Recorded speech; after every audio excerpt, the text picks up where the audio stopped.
여러분 안녕하십니까? 자유민주당의 고용주 변호사 하면은 가장 먼저 떠올려지는 것은 무엇이겠습니까?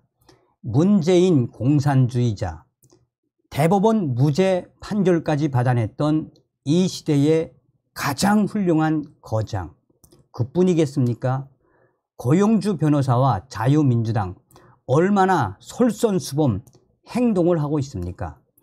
고용주 변호사의 이 작심 인터뷰에서 저는 거장의 위대한 전략을 보았습니다. 전설의 공안검사 자유민주당 대표 고용주 변호사의 작심 인터뷰에서 여러분들은 무엇을 느끼시겠습니까? 정성산TV 좋아요, 구독, 알림은 큰 힘이 되겠습니다. 자, 저도 이런 언론이 있다는 걸 이번에 처음 알았는데, 서울 미디어 뉴스가 인터뷰 전설의 공안검사 자유민주당 대표 고용주를 만나다 라는 특집 인터뷰에서 고용주 변호사에 대한 소상한 내용을 밝혔습니다. 문재인은 공산주의자라는 발언으로 유명한 고용주 자유민주당 고용주 대표를 만나 창당 배경과 그동안의 활동, 2024년 총선 공약 등을 나누어 보았습니다.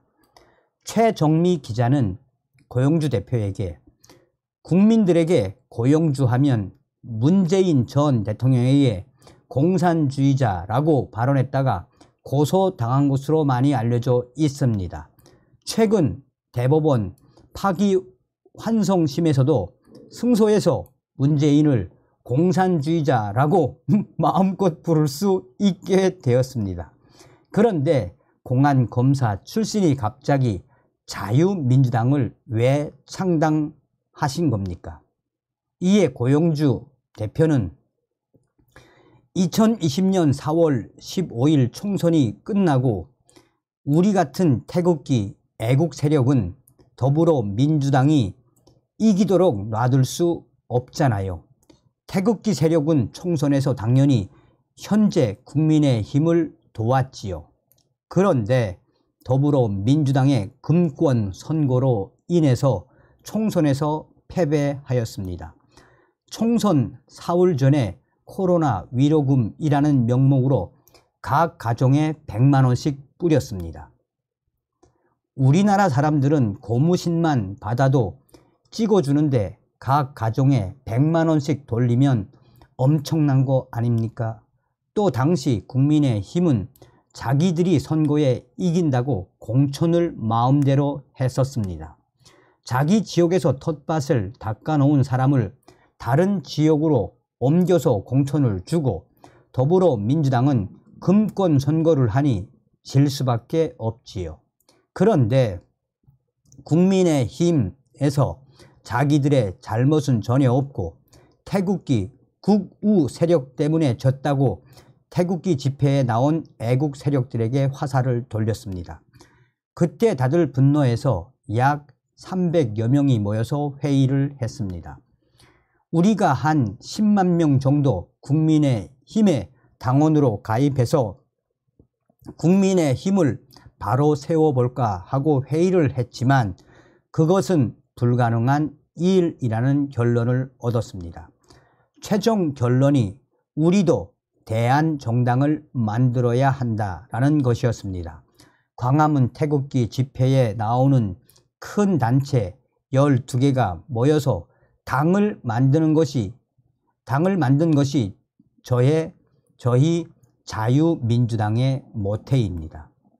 최정미 기자는 다음으로 당시 정당을 만들고 나서 많은 애국 세력들이 모인 걸로 알고 있습니다. 시민단체로 활동하지 않으시고 굳이 정당을 만드신 이유가 있습니까? 라고 묻자 고용주 대표는 우리가 시민단체 활동을 통해서 국민의힘을 도와주었는데 우리 때문에 졌다고 하니까 너무 억울하기도 했고 국민의힘을 저 상태로 둬서는 안 되겠다는 생각을 했습니다. 자유우파 정당이 하나도 없으니 정통 자유우파 정당이 필요하다는 생각을 했습니다. 그래서 시민단체 그만두고 정당을 만들게 된 것입니다. 최정미 기자는 계속해서 자유민주당이 군소 정당이고 더불어민주당과 당명이 유사하여 혼돈하시는 분들이 계시지는 않으신가요? 이에 고영주 대표는 물론 혼돈하시는 분들이 계시지만 더불어민주당은 인민민주주의 정당이고 우리는 자유민주주의 정당이니까 이념을 분명하게 표시해서 좋다는 분들이 더 많습니다. 자유민주당 당명을 높게 평가하시는 분들이 많이 계십니다. 최정미 기자는 자유민주당이 지금까지 하신 주된 활동은 무엇입니까? 고영주 대표는 자유민주당을 만든 목표가 첫 번째, 종북 좌파 정권을 종식시키는 것입니다. 두 번째, 기회주의 가짜 야당을 청산하는 것입니다. 세 번째, 자유우파 애국 세력들이 대동단결하는 것입니다. 이런 세 가지 목표를 갖고 활동을 했는데 그동안의 활동은 저희가 당원 수가 많지 않고 군소 정당이기 때문에 신문 광고를 통해서 우리의 뜻을 전국에 전달했습니다. 최근에는 현수막을 전국에 설치하면서 우리 정당의 목적과 이념을 정확하게 알리고 있습니다. 이런 것들이 꽤 큰 효과를 내고 있습니다. 윤석열 정권의 방향성이 우리가 제시한 바와 같아서 매우 만족스럽습니다. 신자유연대 김상진 대표의 도움으로 강남역 사거리에 대형 현수막을 설치하기도 했습니다. 첫 번째 목표인 좌파 정권 종식은 달성되었습니다. 그런데 두 번째 목표인 기회주의 가짜 야당이라는 것이 그 당시에는 국민의힘이었는데 지금은 윤석열 대통령이 당선이 됐어도 지지 세력이 하나도 없습니다. 법원도 김명수 체제로 그대로 되어 있고 국회도 더불어민주당이 다수당이고 언론도 그대로입니다. 지금 하나도 바뀐 것이 없고 또 시민단체들도 전적으로 지금 좌파 시민단체들이 우세하지 않습니까? 윤석열 대통령을 지지하는 세력이 하나도 없는데 이번 정부가 실패할 가능성도 있습니다. 윤석열 정권이 실패하면 그 다음에 정권 재창출도 안 되고 다음번에 좌파 세력이 정권을 잡으면 그때는 완전히 적화가 된다고 봐야 합니다. 국민의힘이 하는 행태가 마음에는 안 들지만 그나마 국민의힘이라도 없으면 윤석열 대통령이 완전히 혈혈단신이 되기 때문에 우리가 국민의힘에 불편한 마음을 갖고 있는 것은 잠시 접어두고 윤석열 정부가 성공한 정부가 되도록 노력하는데 힘을 모으고 있습니다. 최정미 기자는 윤석열 정권의 성공을 위해서 집권 여당보다 자유민주당이 외부에서 더 열심히 윤석열 대통령을 돕고 있다는 평가가 있습니다. 내년 4월 총선에서 의석을 좀 확보하면 지금보다는 입지가 나아질 것으로 생각합니다. 자유민주당도 내년 총선에 후보를 내실 계획이 있으신가요? 혹시 목표는 어느 정도입니까? 라는 질문에 고영주 대표는 어차피 시민단체가 아니고 정당이 된 이상은 국회 의석을 가져야 발언권이 생기게 됩니다. 그래야 자유민주당의 창당 목적을 달성할 수 있게 되겠지요. 저희는 교섭단체 정도 되면 좋겠다고 생각하고 있습니다. 최정미 기자는 그러면 국민의힘과 더불어민주당이 경합하는 곳에서 자유민주당 후보를 내실 계획이신가요? 고영주 대표는 가급적이면 우파 분열이라고 볼 만한 일은 피하고 싶습니다. 더불어민주당을 보면 정의당이나 범좌파 정당과 서로 협조가 됩니다. 그런데 국민의힘이 여전히 좌파들과의 투쟁은 자유민주당이 해라. 우리는 실리만 취하겠다는 생각을 계속 가지고 애국 세력, 애국 정당을 무시하면 그때는 달리 생각해 볼 수도 있다고 생각합니다.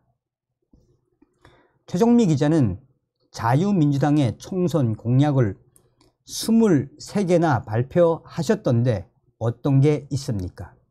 고영주 대표는 자유민주당이 원내 진입하게 되면 박근혜, 이명박 대통령에 대한 명예회복을 추진할 것입니다. 두 분 모두 사면 복권은 되었지만 연금 및 경호 등 대통령 예우는 전혀 회복되지 못하고 있습니다. 그리고 문재인 정권의 각종 비리를 추적하여 심판대에 세울 것입니다. 그리고 이 반대한민국 세력들에게 나가는 각종 지원금을 차단하고 국군 장병, 6.25 참전용사, 월남전 참전용사에 대한 복지후생에 대폭 신경을 쓸 예정입니다. 나라를 위해서 애쓰신 분들이 홀대를 받고 반대한민국 세력은 국민 혈세로 잘 사는 것은 정의가 아닙니다. 그리고 역사 바로 세우기 작업을 통해서 5.18, 제주 4.3 사건, 여순 14연대 반란 사건 등에 대한 정밀 조사를 실시하고 부정하게 정부 지원금을 타간 사람들에 대해서는 법적 조치할 예정입니다. 또 현재 경제가 매우 어렵기 때문에 종부세, 상속세, 증여세, 양도세 등 이중과세를 폐지하여 중산층이 숨을 쉴 수 있게 할 생각입니다. 사람들이 쓸 돈이 생기면 돈을 쓸 것이고 내수 경제 회복에 큰 도움이 될 것입니다. 또 서민들의 경제를 살리기 위해서 술값, 담배값, 가스값, 기름값 등에 포함되어 있는 부가가치세를 제외한 이중과세를 과감하게 철폐하여 서민들도 숨을 쉴 수 있도록 할 생각입니다. 각종 이중과세만 폐지해도 국내 기업들의 물류비용이 대폭 줄어들게 될 것이고 자영업자들의 활동이 활발해질 것으로 전망하고 있습니다.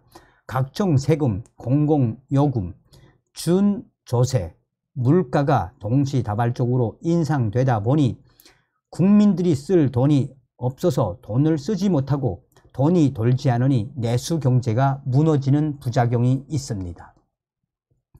각종 세금만 낮추어도 물가 인상률이 상당 부분 억제될 수 있고 우리 국민들이 버틸 수 있을 것입니다.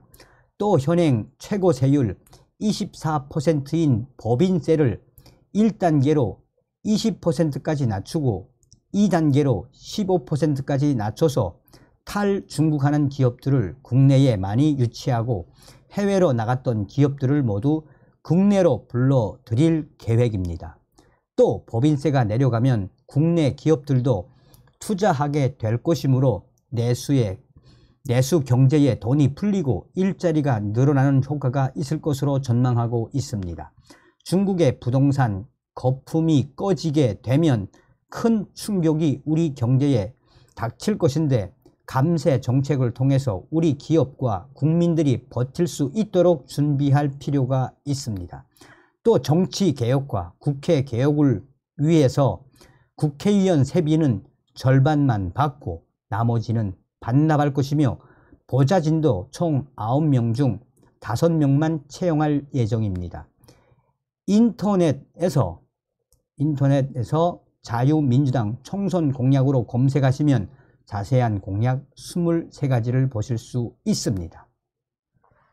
최종미 기자는 윤석열 정부가 성공하려면 좀 싸울 수 있는 그런 분들이 국회에 들어가야 하는데 지금은 없는 것 같습니다.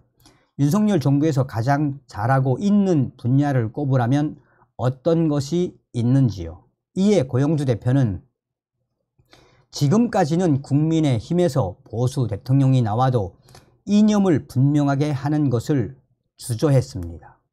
좌파 세력들의 눈치를 살피느라고 자유민주주의가 당연히 옳은데도 불구하고 옳다는 이야기를 하지 못하고 거기서 무슨 협치를 하느니 중도로 가느니 그런 식으로 했습니다.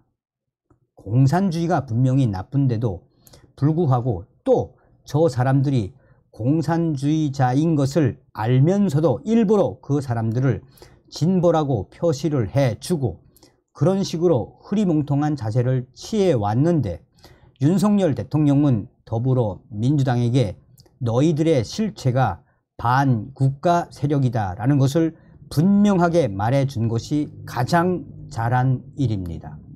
윤석열 대통령이 더불어민주당과 좌파 진영에 대해서 진보가 아니라 반국가 세력이라고 확실하게 규정하였습니다.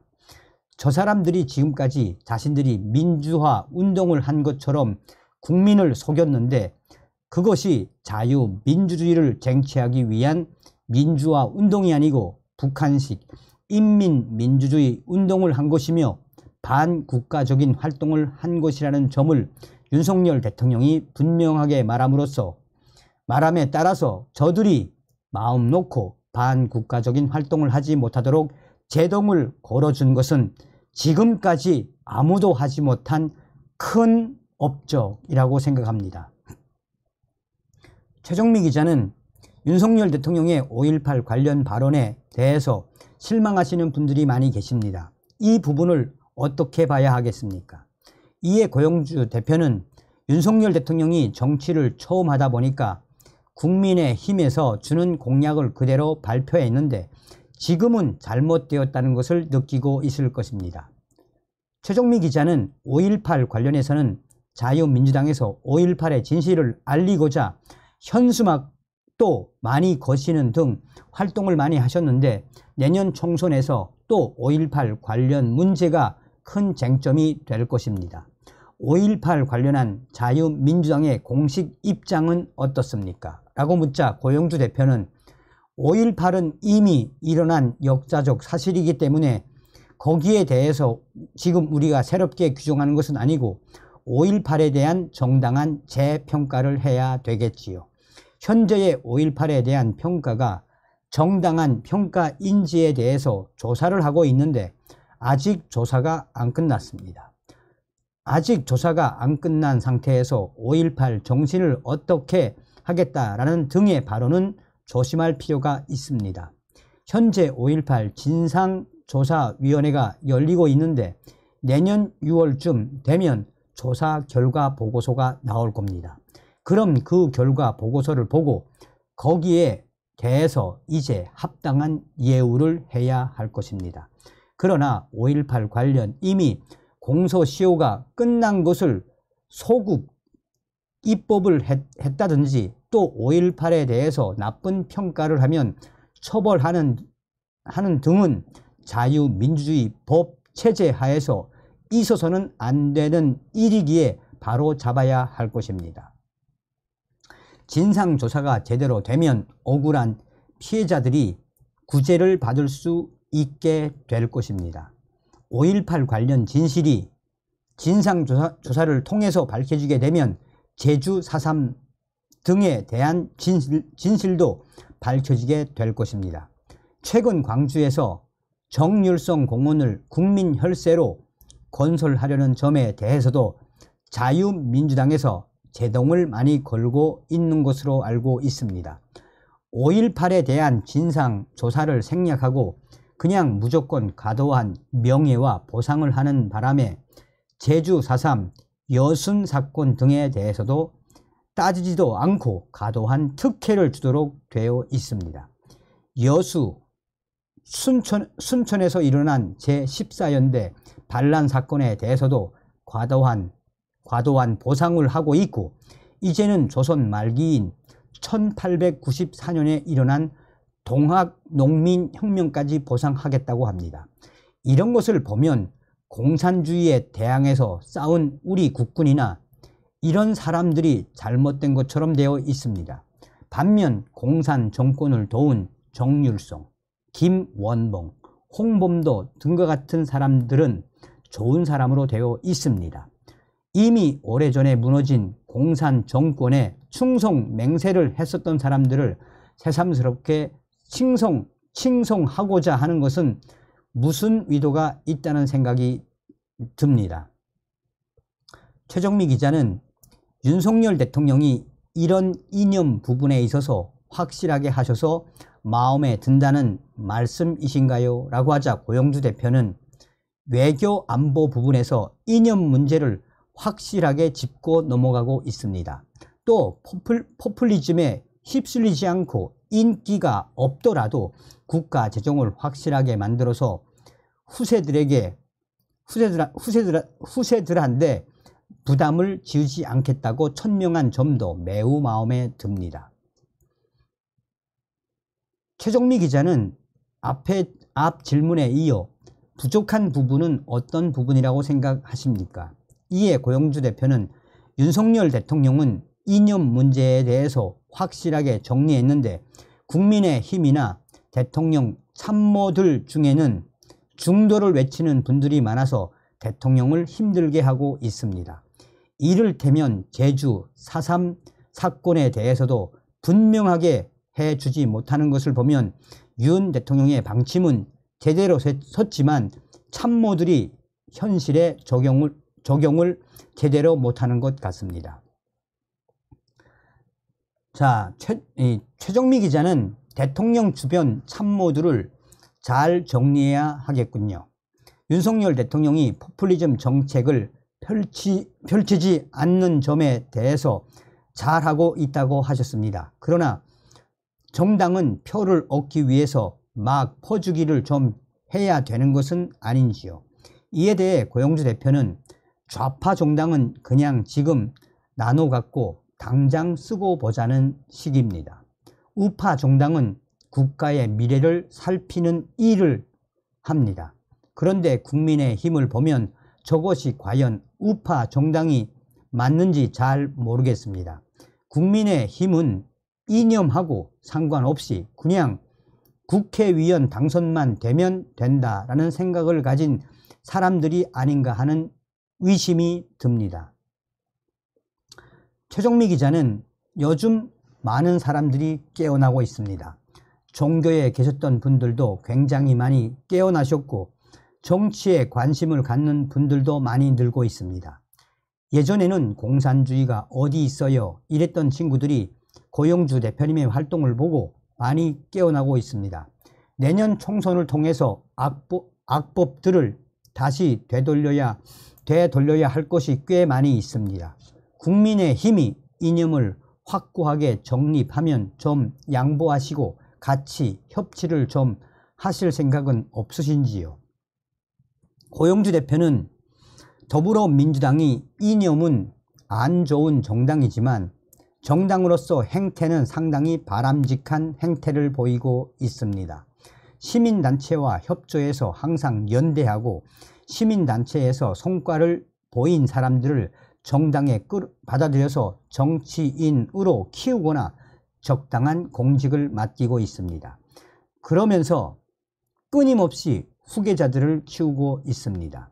그런데 국민의힘은 각종 권익은 자기들이 다 가져가고 시민사회단체에서 활동하고 그런 애국자들은 그냥 쓰고 버립니다.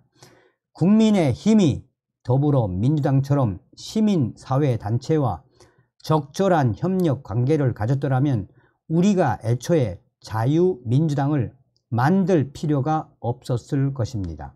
시민단체의 소리를 국민의힘이 받아주질 않아서 지금 힘을 못 쓰고 있었던 것 아닙니까? 자유민주당이 왜 시민단체 같은 소리를 하느냐고 질문하시는 분들이 많은데 시민사회단체들이 모여서 만든 정당이니까 애국심과 실행력이 종전보다 훨씬 좋아졌습니다. 최정미 기자는 윤석열 대통령에게 점수를 주신다면 몇 점을 주시겠습니까? 이에 고영주 대표는 윤석열 대통령이 여론조사에서 좋은 평가를 못 받고 있는데 자유우파 국민의 입장에서 본다면 윤석열 대통령에게 95점을 주고 싶습니다. 지금까지 이념 및 국가 정체성에 대해서 이렇게 확실하게 이야기를 한 대통령은 없었습니다. 어떤 생각이 드십니까? 제가 항상 고영주 대표님의 소식을 전달해 드릴 때마다 강조드리는 게 있죠. 행동하는 이 자유민주당, 여러분들 후원도 좀 해주시고 당원으로 가입을 해 주시면 고맙겠습니다. 다음 시간에 뵙겠습니다. 열공.